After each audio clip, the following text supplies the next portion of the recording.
Look, it's a flood. It's flood. It's flooding. Get away. Quick, we need to get to higher ground. Open the floodgates.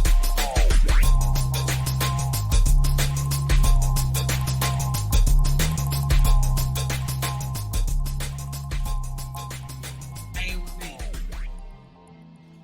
Call me. Call me.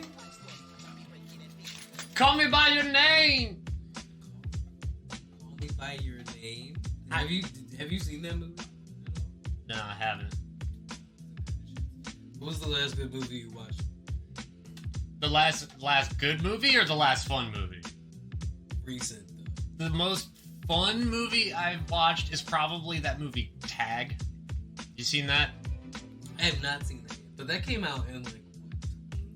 But I mean, the movie was super fun. Like, seeing John Hamm do comedy is something I will never not enjoy. Oh yeah, no. Just because, I like, get that. you see John Hamm and you constantly just think, you're Don Draper. Yeah, man.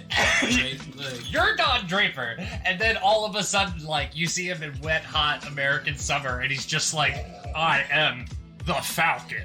I totally forgot he was in it. Nah, dog, I just finished Bullet Train.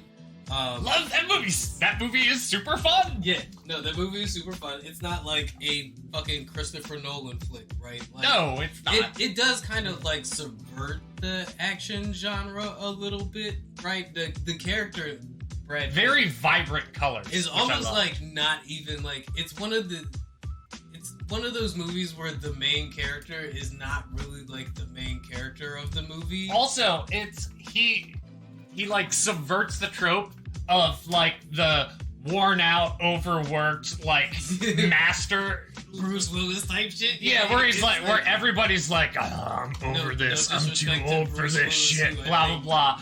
And like, you know, they're always like total hard asses. Yeah. Brad's just like, look, man, I'm just tired. I don't want to do this. Like, no disrespect to Bruce Willis, who I think is like suffering from dementia. People getting no more Bruce Willis movies, which makes Brad Pitt subverting Bruce Willis narrative. you're the one that put Bruce Willis. Well, because like I feel like he was the first one to be like, oh no, I guess that was whatchamacallit in Lethal Weapon. I'm too old for this shit. Danny Glover. Yeah. Not Bruce Willis. You know what's but amazing? When I There think are like 4 Lethal Weapon movies. there's a third Equalizer movie. Why? I'm not hearing that it's great, but it's happening because I didn't even- because Denzel Washington is not too old for this shit. Just like Tom Cruise, his capacity for this shit seems to be rising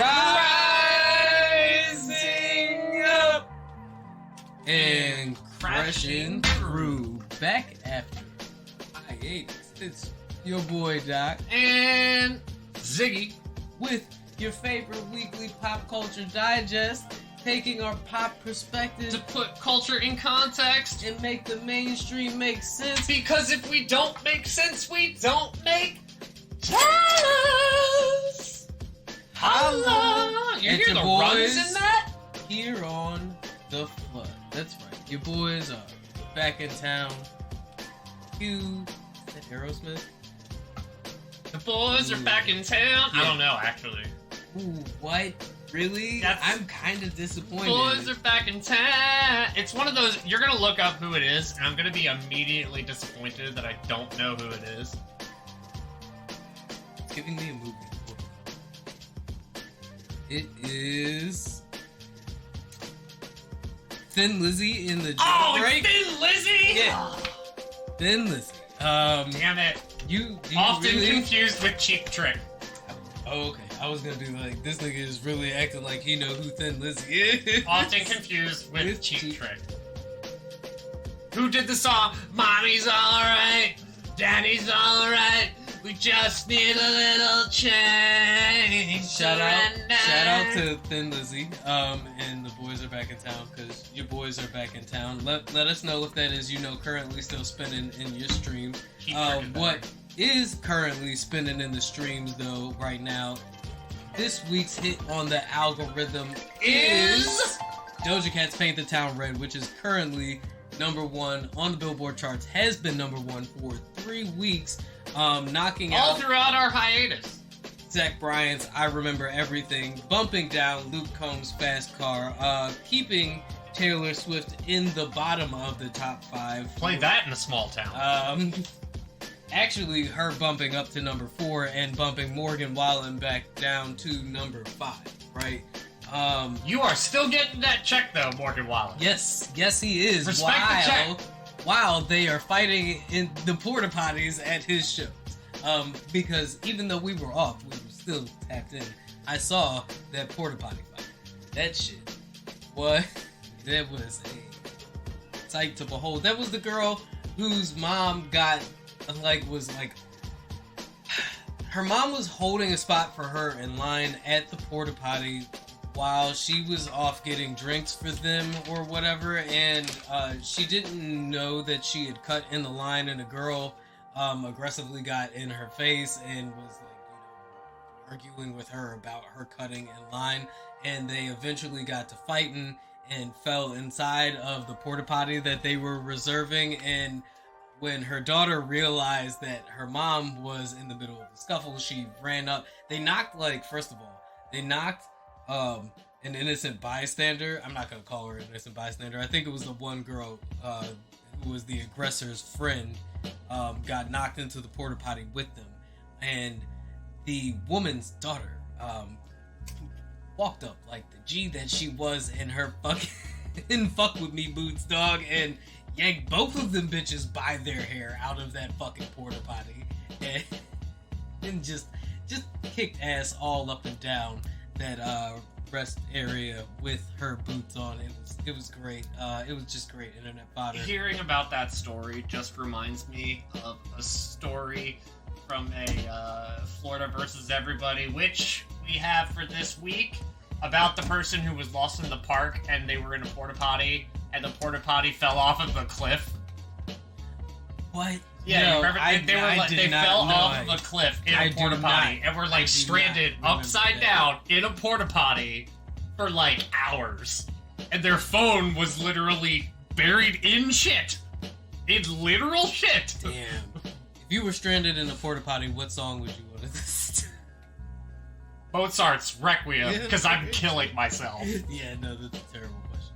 But it was a lead into my next little bit of the segment here is Billboard's top songs of the summer. Right now, personally, before we get into Billboard's top songs of the summer, what would you say was probably your summer anthem, if you had a summer anthem? Now that we're kind of, winding out, we're September 17th, right? So I would say even though it's still hot as fuck out, thanks to climate change, we're well into, this is pre-spooky season we're in.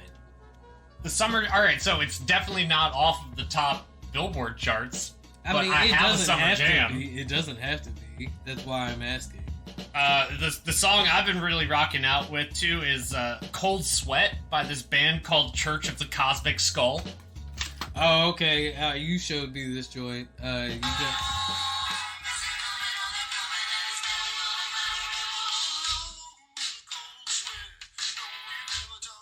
No, you never talk about it. No, you never talk about it.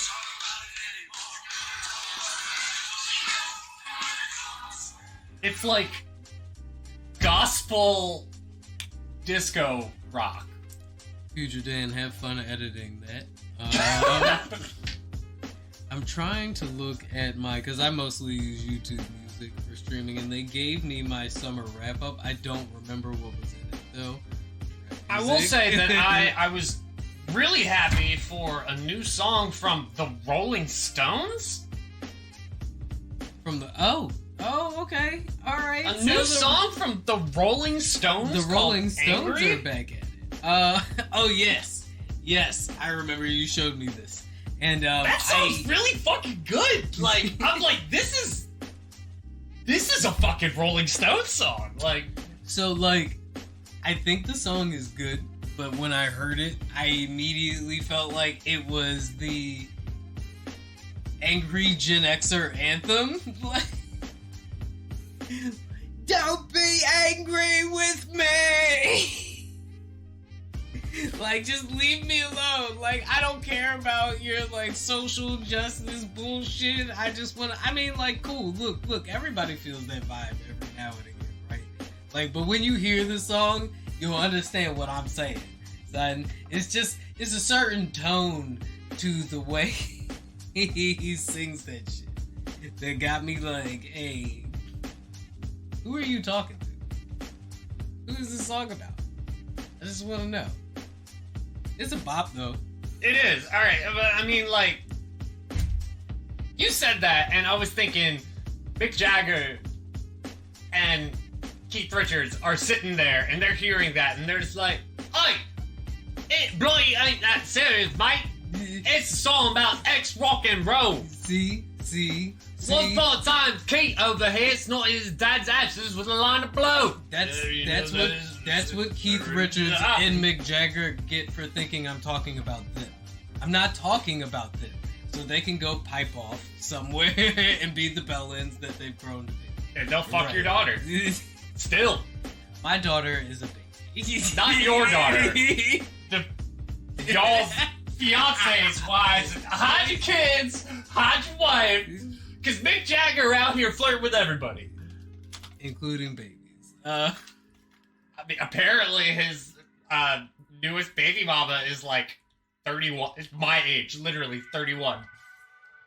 Wasn't that... That just goes to show what the male body is capable of. Still reproducing at like 78. Wasn't that Chloe Cherry in the video for that song? Right, riding on top of the I mean, that would make sense. Mick Jagger has enough trophies to show off, and he's on the back nine of life, so might as well flex. Listen. I mean, like I said, once again, the song is a jam. I'm not hating on it. We were talking about people who just like I just life. feel like the people who are going to be receiving that song are perceptive. Right? Yeah. Are going to be perceptive to it for all of the I'll wrong give it to you. reasons. Gen X probably looks at the Stones with like the punk rock reverence the way millennials look at Nirvana the same way. Yes, exactly, right? So they're gonna hear that song and they're gonna hear the lyrics. It's like, oh my god, Cobain came back from the grave! Why are you angry with me? I was really happy though to see the Stones drop new music, and it still sounded like... Who wouldn't be? It's the same way I was like super amped when I saw like LL Cool J performing "I'm Gonna Knock You Out" at the VMAs for the 50th anniversary of hip hop celebration.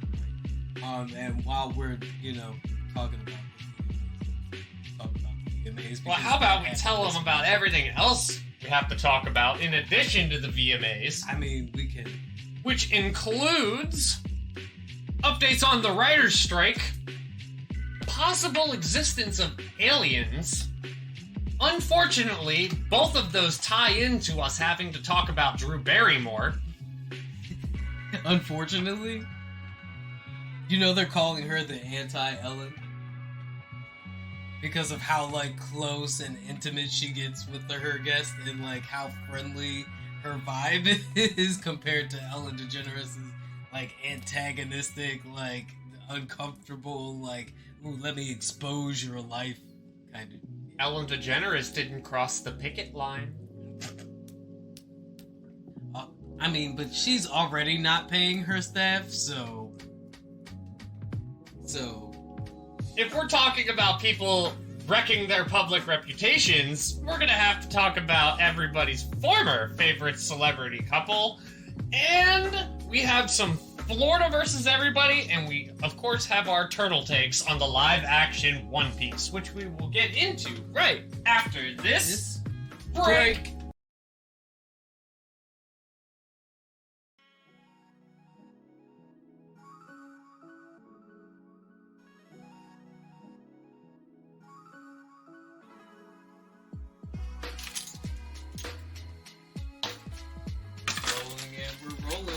I'm rolling too. Everything's rolling. Cars rolling, money's flowing. And you. What's up? What's happening? I'm price. thinking about buying the Atlanta Falcons. Moving to East Atlanta. Call them the East Atlanta Birds. What's Gucci?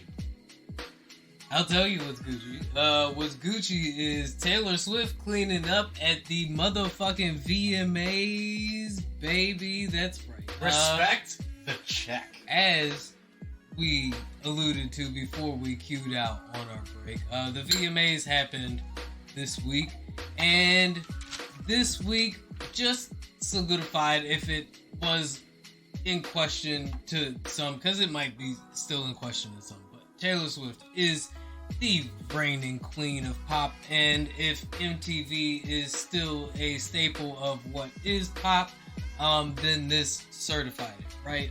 She absolutely took home the majority of the awards. Yeah, also, every single performance, they would pan to Taylor and be like, does Taylor approve of what she is seeing? That woman is at the point where if she literally, like, she can't walk outside. 9 awards she took home. 9 Moon Men. I thought you were saying no, she can't walk outside, but in German. 9. No. No. Not many people have reached that level of fame. It's like, Michael Jordan, like... They're saying at this point, she's like Madonna and Michael Jackson were in the 80s, right? But now, which is something to say, right? It's like her and Beyonce at this point that are really, like, shaking bounds, and Travis Scott, right? Like, you know, if you're not, like... Seismically. Yeah, that's what I'm saying. Like, Taylor Swift's impact can be felt economically. And that cannot be ignored. Right? Even if you're not listening to Taylor Swift, it's like the people who were, like, asking, like, who the fuck is Bad Bunny, right? When they were like, he's the most listened to artist in the world right now. It's like, you can say you're not listening to Taylor Swift, but I guarantee you're listening to Taylor Swift without realizing it. Yep. Trust me, I know. One of my closest friends who I've been trying to get on the pod for a long time now is a huge Swiftie, right? And she made me, like, go through the discography, right? Because she was going to see Taylor in LA for this tour that she's on right now.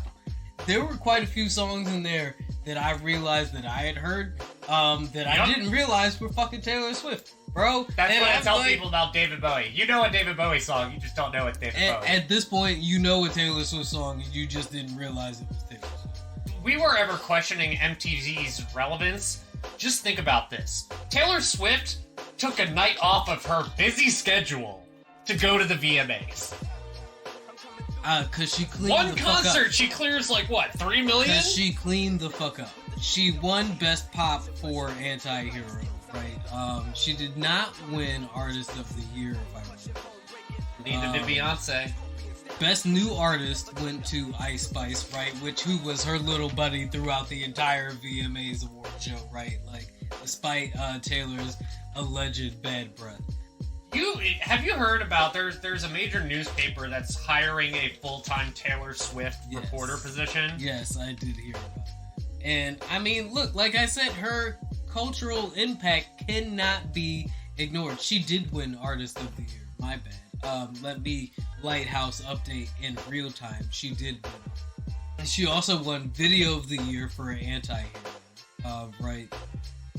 Lots of people were upset, however, though, that SZA was not even nominated for Artist of the Year, which resulted in her manager pulling her performance at the last minute because she was slated to also perform at the VMAs.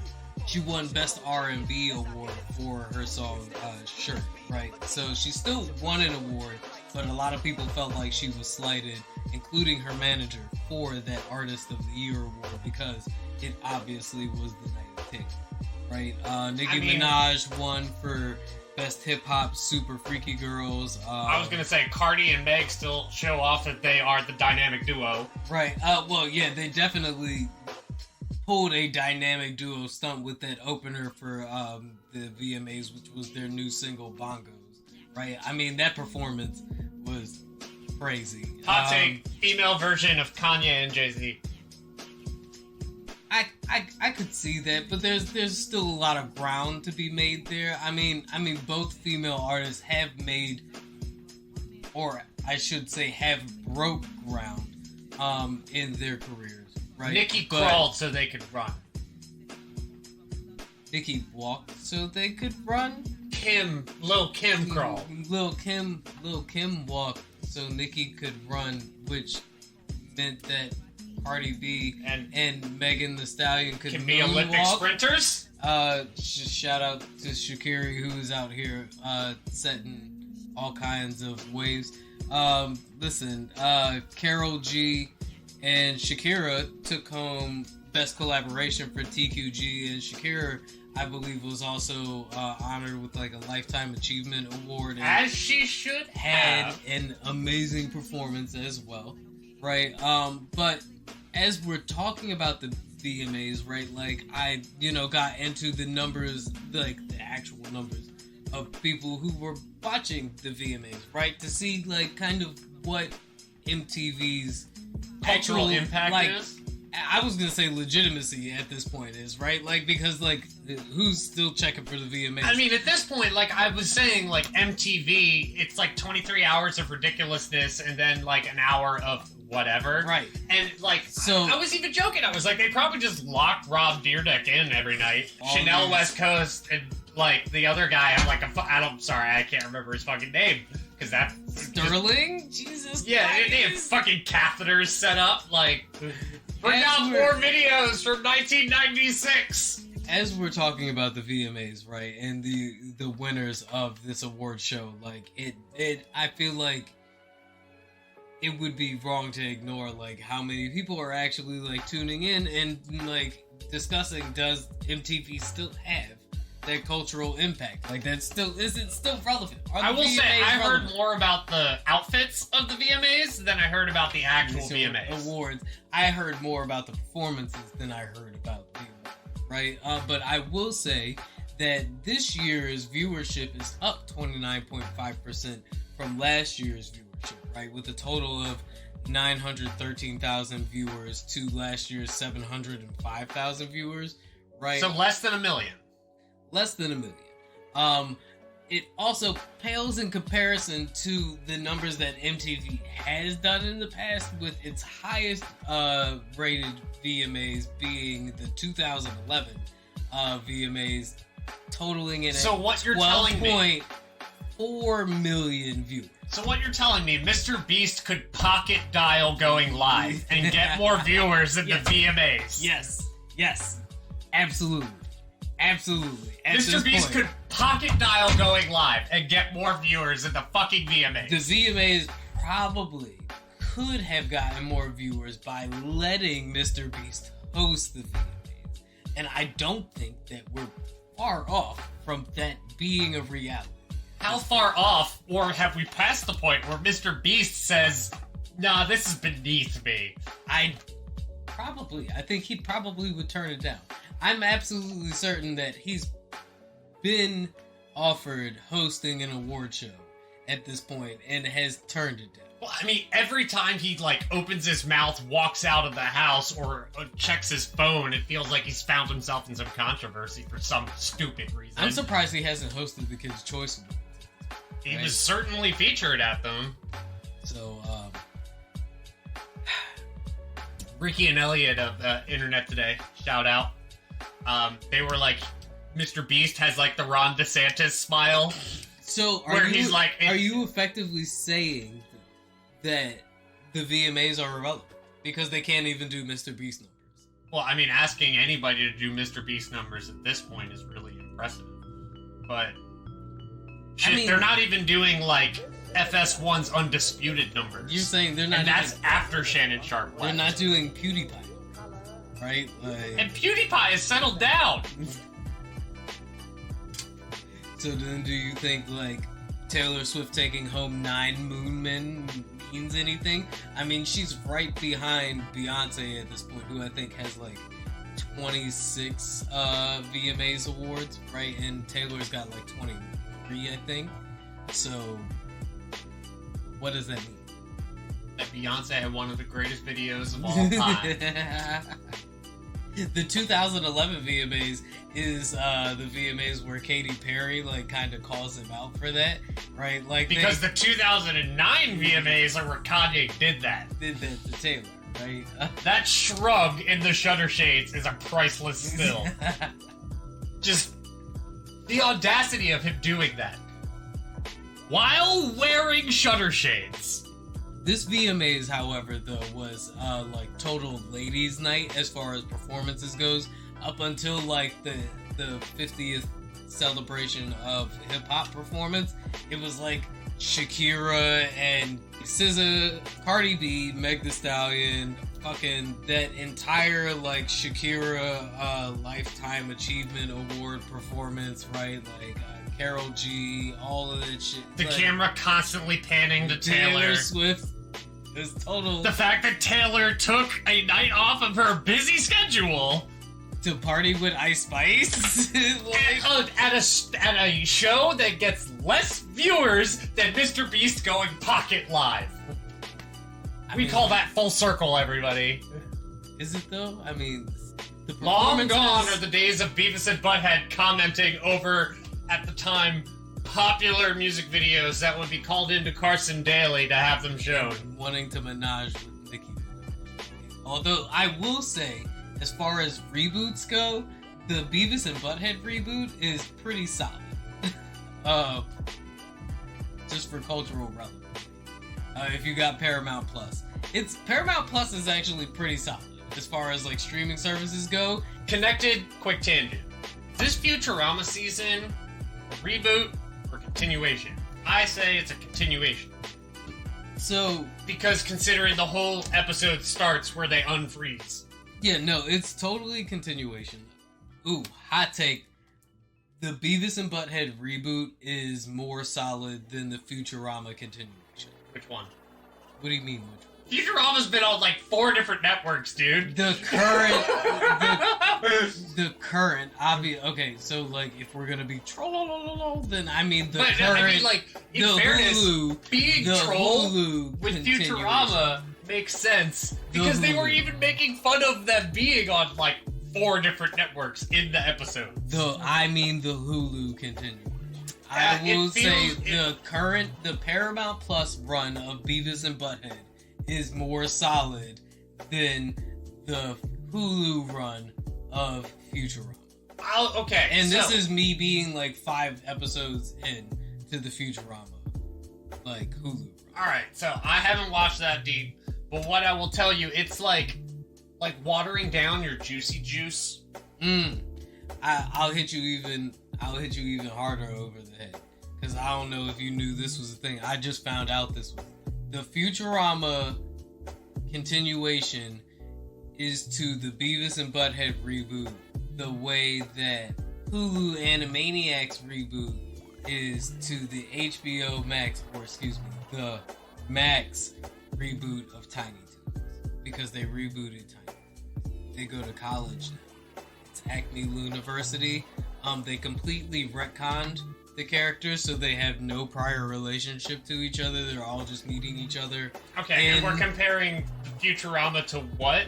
Futurama is the new Animaniacs. No, Futurama is the new Tiny Toons. And the Beavis and Butthead is Animaniacs. Animaniacs is also a continuation. Don't pay attention to that. What I'm saying is that the new Beavis and Butthead is more genuine and true to the original source material and like the original run. Okay. Like the new Animaniacs is. Yeah. Than the new Looney Tunes is compared to the new Futurama. Alright, yep, you got me. Because the new Animaniacs, like, they have 3 seasons. I've watched every episode, and they all have me rolling. Yes, it's a solid reboot, right? And that's what I'm saying about Beavis and Butthead. Wintermaniacs. Beavis and Butthead on Paramount Plus, solid reboot. Call them out, Geralt attacks. They even like they're now watching like not Vines, but they're watching like YouTube clips and stuff like that instead of just music videos. Like I don't. Sorry, I left the water. I can't water down the juice. If you have Paramount Plus, you should be watching these. Shout out to Paramount Plus have South Park. Shout out to still in, like, no, they like, have legal South Park. limbo? No, they have South Park. Paramount Plus has lots. They also have like Showtime. So I think it's Showtime. It's either Showtime or Stars. I don't know. One of the two, right? Whichever one. Hulu The premium doesn't cable have, channel that's not HBO. Whichever one Hulu doesn't have. Anyway. All right, let's be honest. As far as premium cable goes, it's HBO, and then the ones that aren't HBO. Let's be honest. Did you know that the VMAs were happening? I found out they happened.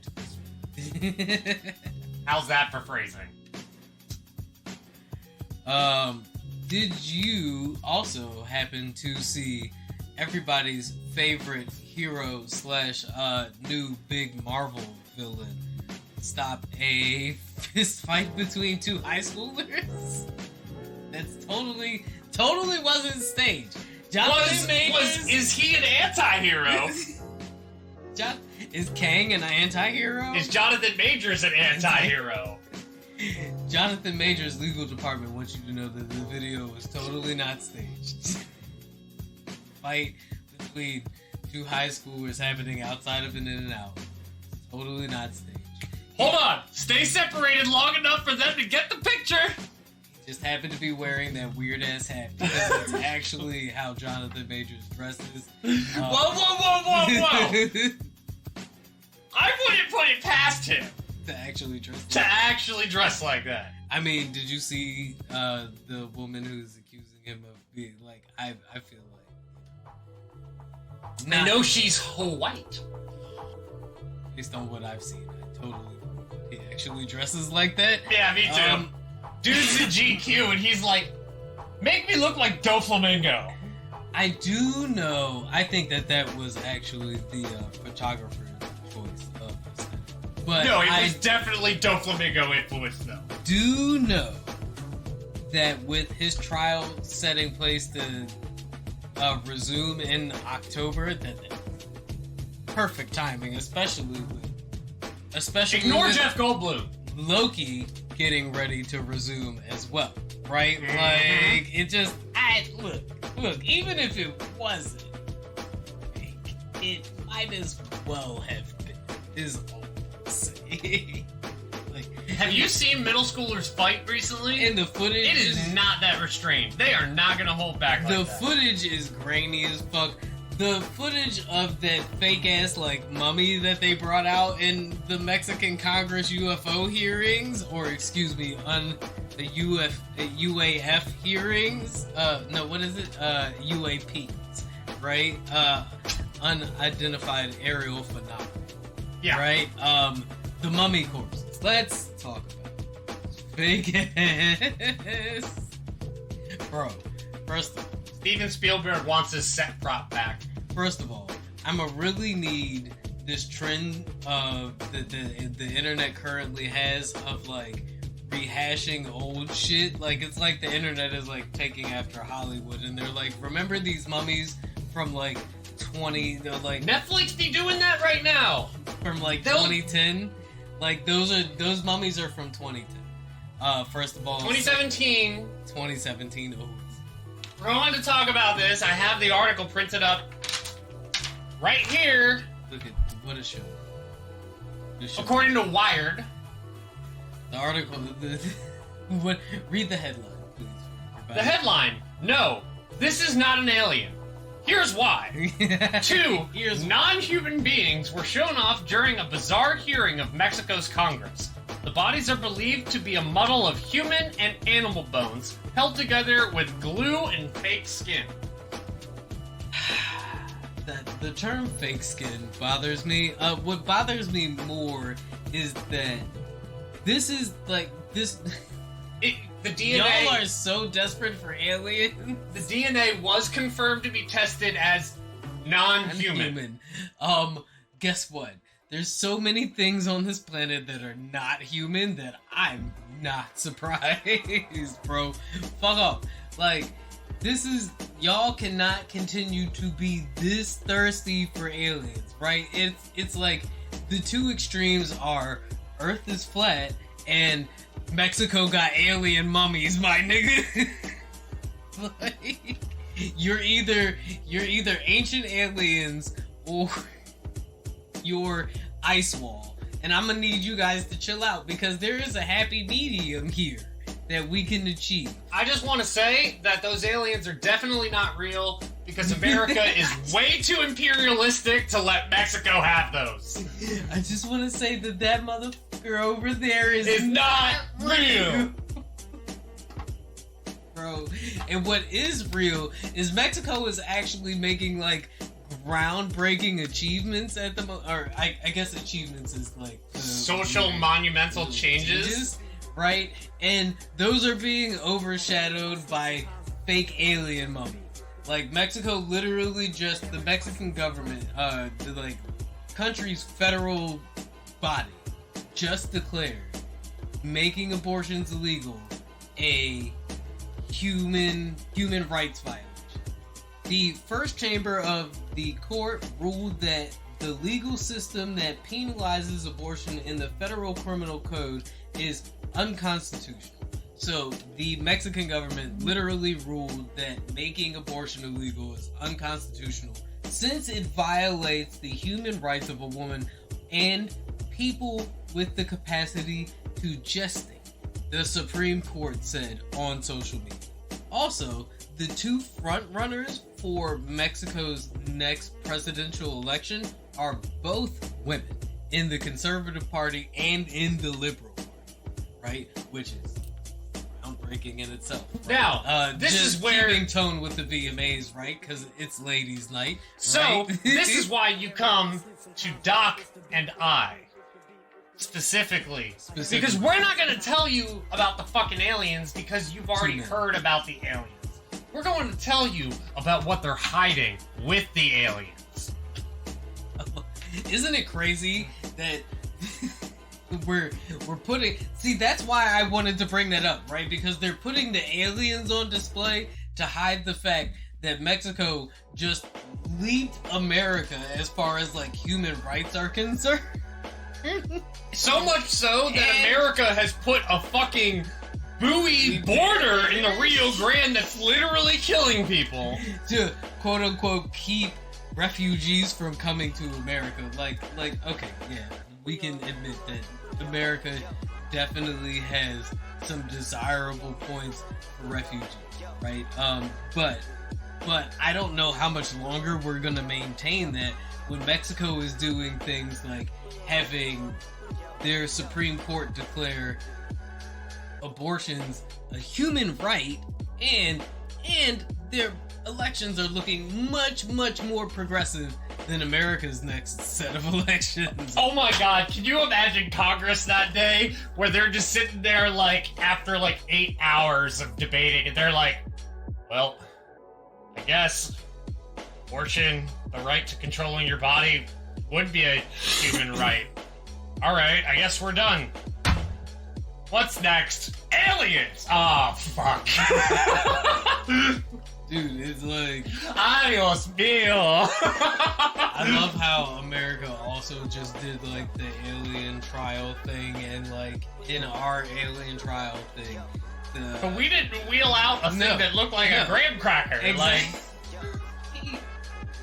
And that guy that was in the trials or the hearings for... Went to the Mexico one! Yes. He went to the Mexico one! Where he brought out receipts, right? So I don't know what that says about America's Supreme... It's like, no, what it says is we were like, there's no scientific basis He brought receipts, for that. so he's like, look, you're not gonna pull these out when I know they're bullshit to make me look like an asshole. So I brought receipts to show that is bullshit. Mexico's government was like, hey, yo, no, fuck that. Have you seen telenovelas? Like, wheel those bodies out. It's good enough for me. Wheel those I haven't bodies seen one in real life, but it was on the telly. It's all good. So, shout out to Mexico for, beating America in ratings and progressivism. Hablo un poco. Soy gringo al mejor. While Mexico is out here making leaps and bounds in progressivism, however, the WGA is still fighting for its life out here, to quote. And we'll talk about that more after this break. Look, it's a flood. The flood. It's flooding. Get away. Quick, we need to get to higher ground. Open the floodgates.